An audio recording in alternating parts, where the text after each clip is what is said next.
So, welcome back to Outside the Beltway, where we interview voices from outside of Washington, D.C. on relevant topics. And today I'm joined by Anand Gopal, who is the author of No Good Men Among the Living, which I think is essential reading on Afghanistan and the U.S. war in Afghanistan. And he also recently authored the piece that ran in the New Yorker, which is entitled The Other Afghan Women. Yeah, so why don't you tell us a little bit about the Sangin Valley? Because the Sangin Valley was notorious among Marines as just a place you didn't want to be. Yeah, it was probably one of the deadliest places for international forces over the years. Sangin Valley is in north central Helmand province. It's a place that is it's a narrow valley that has a bazaar, a central town, which in the if you're going back 40, 50 years, it's always been a place where there's been poppy cultivation. Part of the reason is because it's so narrow and there's not a lot of arable land, and so the yield you get from growing poppies there is more than elsewhere. And once the Soviet occupation started, you had the emergence of the Mujahideen, or warlords. In Sangin, you had different groups that are battling each other. And so, from the point of view of Sangin, it was always a multi-sided, multifaceted war from 1979 onwards. When the Taliban took over, they understood the local divisions fairly well, and they were able to demobilize various actors and take it over. When the U.S. invaded, they really just reignited that cycle of internecine conflict. So another way to look at what the invasion was from the perspective of Sangin is that it was a valley that had been in a civil war for 20 years when the U.S. invaded, and the U.S. basically picked one side of that civil war, and by doing so, kind of perpetuated this cycle of violence. And so, even before then, if we're looking at 2014 to 17, what ANDSF control looked like was you had outposts, which are controlled by the Afghan security forces, but basically all they controlled is the perimeter of the outpost and nothing outside of that. And so at night, the Taliban would just go freely. It was the Taliban that really had the de facto control in the villages, more or less since 2014 when the Marines left. And so, when you went to Sangin last, you met a woman named Shakira who became the protagonist of your latest piece for New Yorker. So, what drove you to interview Shakira and feature Shakira in particular? Well, I had no plans of going back to Afghanistan. I hadn't been there in a couple of years. When Biden made his announcement, I think it was in April, right? That he made the announcement that their troops will be out by September. And I realized that at that point, I think most Americans are understandably kind of cynical of our forever wars, our permanent wars. There's war fatigue, so I don't think a lot of people really were concerned that the U.S. would be leaving Afghanistan. But the one issue that mattered, and rightly so, matters to people is women's rights. And so, like you said, there was this kind of dilemma that on the one hand, this is a war that's not going anywhere. It's clear the U.S. is not going to win this war. It's been in year 20. On the other hand, maybe the status quo is just better than, as terrible as it is, maybe it's just better than the alternative, which is to abandon Afghan women. And so I was just interested in that kind of dilemma and seeing what that would look like on the ground, especially because I always felt that the conception of women's rights that sometimes we heard here in the United States was a bit narrow in that it focused on what we might call formal rights, which are very important, like the right to go to school, which is a very important right, but missed out on what you might call substantive rights, which is the ability or the right to be able to walk outside your house and not get shot at so you can get to school. And both of these were equally important in my mind. And so, and that was just something I gleaned from years of talking to people on the ground in the areas where the war was being fought. And so I decided to go to Helmand just because I had, it was an area that had been more or less under Taliban control, or parts of it at least, for a couple of years. And so I wanted to see what it would look like for women already living under Taliban control. So that's why I went there. And I ended up meeting dozens of women, not just Shakira. And she's certainly not a Taliban sympathizer. I think it's kind of described in your piece as there's a simple bargain, not just for women, but for all the villagers in southwest Afghanistan, which is obey the Taliban and they won't kill you, um, or don't obey them, or and this war continues and you might get killed in the crossfire anyway. And this is a civilian population that's really caught between a rock and a hard place. In fact, you talk about how the Taliban killed a man because he had given bread to the Afghan security forces. But really, what are they supposed to do? They have to work with who's ever in power at the moment, but yet that's always changing. Yeah, exactly. And I think this is not that unique to the Taliban. We see this if you study civil wars. This is a pretty common phenomenon, especially as wars go on. Um, People, their primary prerogative is to find ways to survive. And you look at something like the Taliban. On the one hand, they are indigenous to Sangin. They've been there, and they were there from the beginning. And the phenomenon of Taliban as religious students has been there for centuries. If you go, when I was in Helmand, you can just go and you'll see like religious students like knocking on people's doors, asking for alms and stuff, right? On the other hand, it's not like ISIS or groups that I've done some work with ISIS in Syria. Well, I'm studying ISIS in Syria, and women who joined ISIS are real believers in the cause. What you have here is just people who are wanting to go about their daily lives for the most part. Even those I found who joined the Taliban, a lot of rank and file people, may have joined the Taliban for the same reasons that other people joined the Afghan government. They're joining whichever side they think is the most powerful at the time that can protect them and protect their families. And if the configuration of power changes, they'll switch sides. I think this is just a common behavior, common phenomenon you see across civil wars everywhere. And what's interesting is like you argue that the Taliban won by default, and that's been my own assessment as well. It's not so much that people didn't believe in the idea of the republic, but they didn't ever see that idea come into a fruition in a way that improved their actual lives. And so I think a lot of people who opposed the U.S. withdrawal said there was going to be some sort of power vacuum, but the power vacuum already existed, and the Taliban Exactly. filled it. Exactly. That's exactly right. That's exactly right. I mean, most of these places were suffering from the lack of a state. It was complete anarchy. I mean, Sangin was in complete anarchy for a while, and so that's why people were craving some sort of order.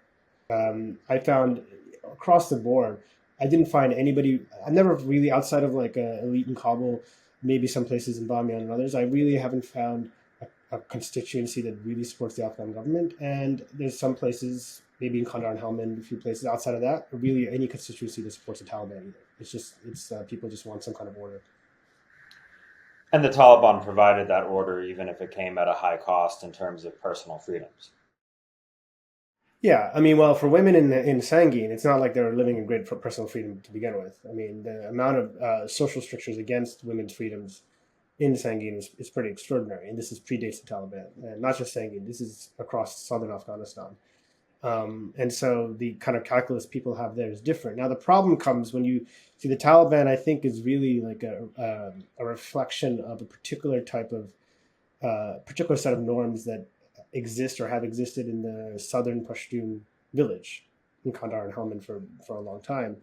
The problems come because Afghanistan is an extraordinarily diverse country, right? So the mores of a village in Kandahar is totally different than those in Bamyan or those in Kabul or Badakhshan or wherever. What the Taliban tried to do in the first iteration was try to impose these values from the Kandahari village onto the whole country, you know, and that just doesn't work, and that's going to cause all sorts of problems. And I think this time around, I mean, it's only been a couple months. They're not, for a couple of reasons, they're not able to impose it in the same way. But there's certainly a sentiment within, I think, some of the old school Taliban that they would like to, you know, impose it. And what's the kind of fascinating kind of irony in all this is that if you talk to religious scholars, Taliban scholars, you know, where, and I mentioned this in the piece a little bit, like where do you get this idea that women cannot leave the house, women can't go to school? They struggle to provide any kind of Islamic justification for it. What they provide is a Pashtun rural justification for it, you know. So there's these different norms, just different sort of mores, different systems of norms. There's the tribal system, there's the village norms, there's the Sharia, and all of them are kind of existing simultaneously in the Taliban. Mostly despite what they want to say they are as fighting for Sharia, they're actually not. And as far as it comes to women, they're really just projecting the values of the Sangin village, for example. Yeah, because the irony is I've seen Taliban officials interact with Muslim women who are in political positions in Qatar, for example, and they don't seem to have a problem doing that. I suppose they have to do it.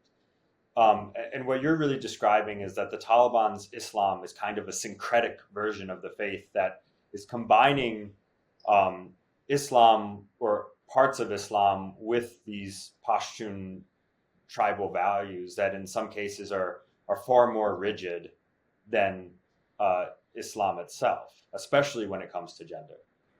Absolutely, absolutely. I mean, just to give a couple of examples, Bad, which is the exchange of women in tribal disputes. I mean, if two tribes or two clans get into some kind of fight, one of the ways traditionally that fight has been resolved is you will exchange a woman from one family to the next. And this is technically not allowed in the Taliban's version of Sharia, for instance. Another example is inheritance. Under the Pashtun tribal norms, village norms, we should be careful when we talk about Pashtun tribal norms because they vary pretty widely. There's the southeastern norms and then there's the southern norms. So I'm really talking about the southern norms here. That's where the Taliban comes from. In the Pashtun southern norms, women don't have any right of inheritance whatsoever. If her husband dies, then it passes to her husband's brother, and often she ends up getting married to her husband's brother. Whereas under Sharia of the Taliban's version, women have right to inheritance. So there's all sorts of ways in which women actually are better off under Sharia than they are under the Pashtun village culture.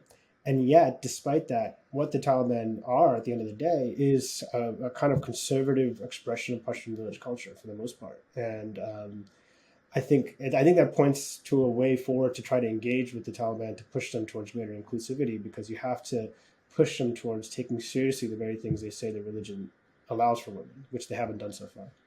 It's important to understand that the norms around women's freedoms actually vary village to village sometimes. So I don't know if you got a chance to go to Derawood, next door to Tirankot, no, but Derawood is very surprising. You go to Derawood, you'll see women around outside.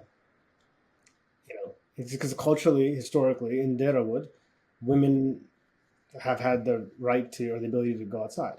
Then you go to Tirankot, you won't see a single woman outside, and they're just right next door to each other. It's the same, in Sangin, you will not see women outside if you go to Sangin, and this has nothing to do with the Taliban. It's always been that way. If you go to Garamsir, which is in southern Helmand, you will tend to see women outside. So it's really by community to community, and so those communities where previously there had been women outside, but they fled because of the war. Now they're coming back, and so in those parts, there's actually more women outside. So when you examine Afghanistan at a granular level, you find that women's rights really are at they're localized, let's say.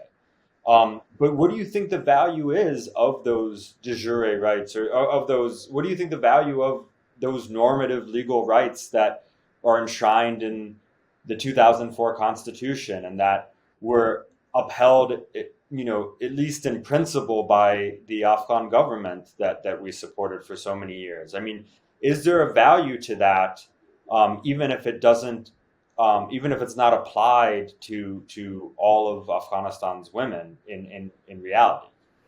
I think there's absolutely a value to that, because I said before, Afghanistan's a very diverse place, right? And the existence of those laws protected, in some ways, women who've already historically enjoyed more freedoms, and they were able to, exercise those freedoms because of these laws that were in place. I think is absolutely valuable. Also, I think it's important to have the de jure apparatus in place because it can help. It itself is a way of norming things. It's itself a way of orienting a community towards what is acceptable and what's not. I think the issue I have with some of the people here who want to conflate that with continuing a war is to say that just doing that in and of itself, you can only do that if you're not doing it as kind of dependent on the deprivation of other types of rights. And that was the problem of the last 2 decades, right? By itself, the infrastructure of laws that are in place was a really good thing. But those laws were in place only so long as the U.S. stayed in the country and was fighting and killing women and men in places like Helmand. And we saw what happened. The moment that the U.S. withdrew, the whole thing collapsed. In fact, there's a quote in your piece, and it goes, "Can the rights of one community depend in perpetuity on the deprivation of rights in another?" And I mean, would you say that that sort of sums up what the counterinsurgency was in Afghanistan, terrorizing one community for the sake of creating a security bubble around others? Exactly. I think so. I would say so. Yeah. And I think some of the people who are supporting the war, I think, took issue with that line in particular. But I think it's we need to be honest with ourselves, right? We need to be honest and look at what the situation was in the last 2 decades. I don't think there was a situation that would have come about in which it wasn't either a continuation of war or a collapse of the country and a return to the Taliban. I mean, the idea that there was going to be some kind of negotiated settlement implied that the Taliban would need to give something up when the Taliban had all the momentum. The U.S. has had basically lost this war for the last 10, 15 years. They had nothing essentially to offer to the Taliban except continuing the status quo. So we were faced very tragically with this stark opposition between the status quo or leaving. And even those who think we should have stayed should I think the more honest position would be to accept that, to say, look, we have to stay to uphold these rights, even though it means killing these people. I do want to talk about some of the criticism that your piece in the New Yorker received, because it was, celebrated for the most part by people.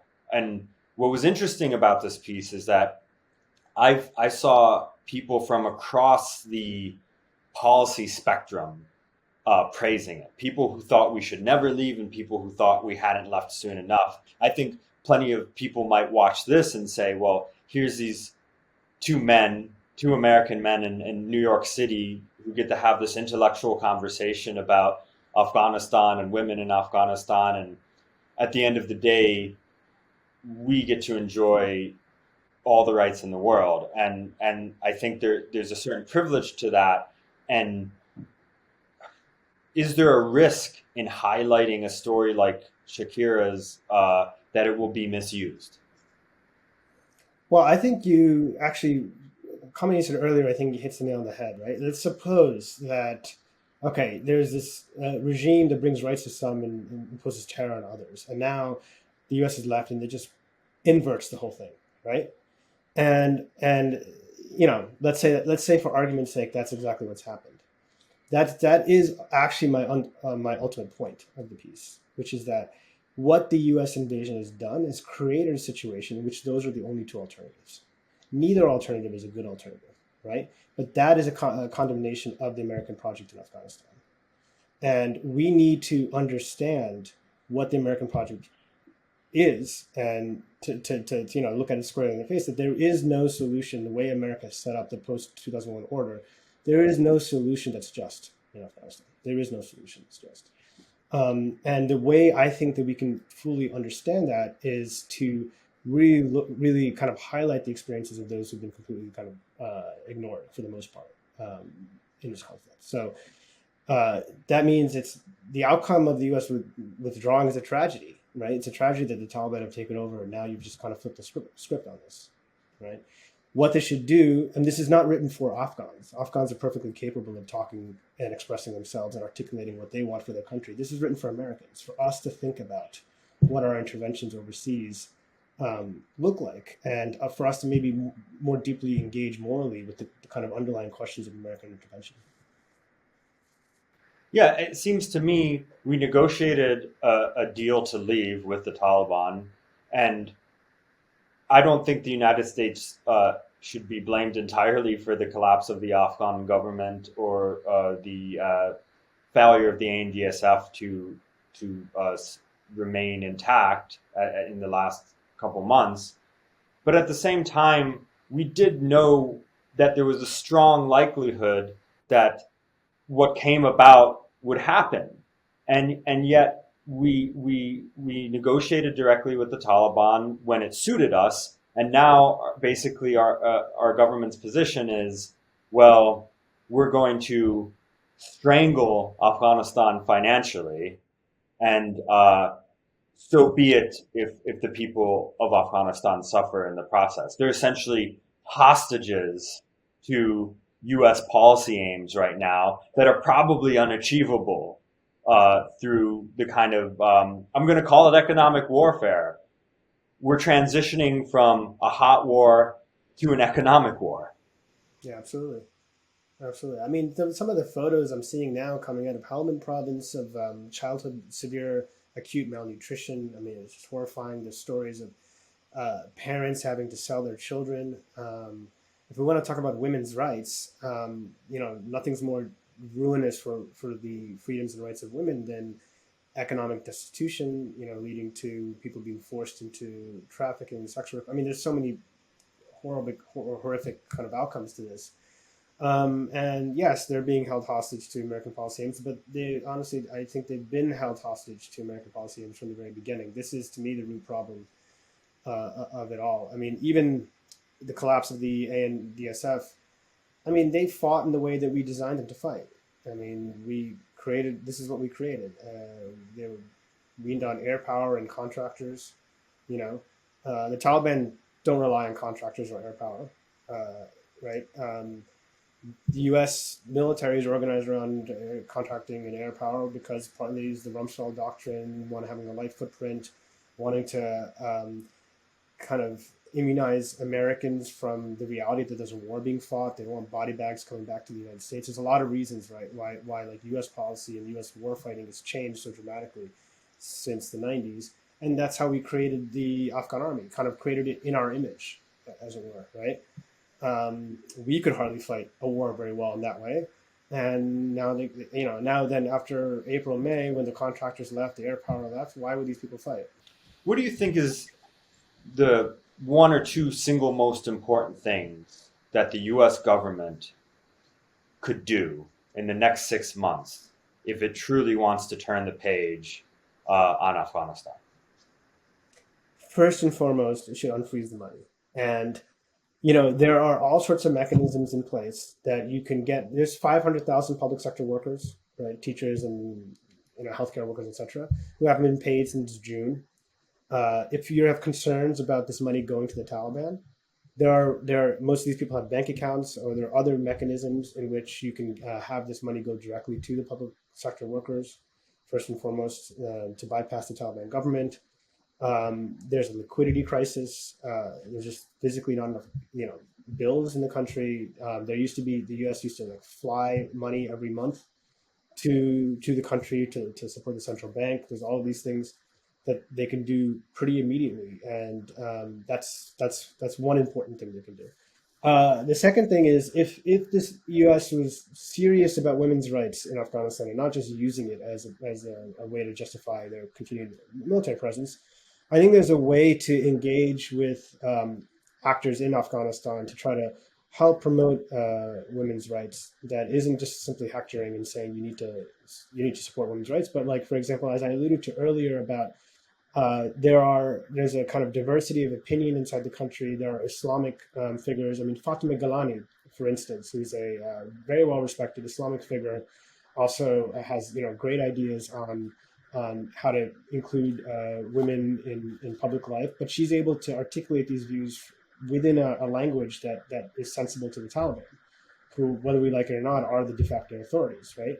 And so I think there are ways that we can sort of create technical working groups around healthcare and education. That you have some Fatima Galani and other Rangina Hamidis and another person who's very smart on these issues. There's a number of Afghan men and women who not the liberals who are culturally so different from the people who are ruling now, but I mean like other Afghan men and women who are from an Islamic background who can understand this language and who can be able to push in that way for more inclusion. The U.S. and the international community could support that if they wanted. And what are the one or two most important things that the Taliban could do going forward in the next 6 months, and that they might actually do? Not something that's so aspirational that it won't happen. I have such a low.